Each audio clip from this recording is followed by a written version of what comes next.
السلام علیکم دوستو اینڈ ویلکم ٹو پی کے الرٹ۔ امید کرتا ہوں آپ سب خیریت سے ہوں گے۔ تو آج ہم بات کریں گے نادیہ اشرف کے بارے میں۔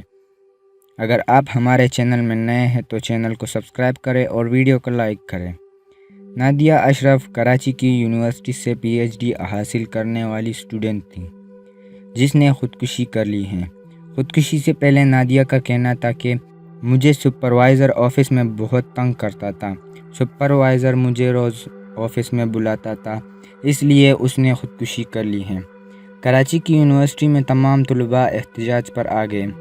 طلباء کا کہنا ہے کہ انتظامیہ سے تنگ آ کر نادیہ اشرف نے خودکشی کر لی ہے۔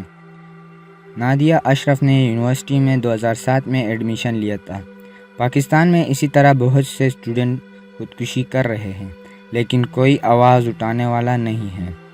ہم لوگوں کو چاہیے کہ نادیہ اشرف کے لیے آواز اٹھائے، نادیہ اشرف کو انصاف ملے اور یونیورسٹی کے انتظامیہ کو سزا ملے۔ آج کے لیے اتنا ہی، ملتے ہیں نیکسٹ ویڈیو میں۔ جانے سے پہلے ویڈیو کو لائک کریں اور چینل کو سبسکرائب کریں۔ Thanks for watching. اللہ حافظ۔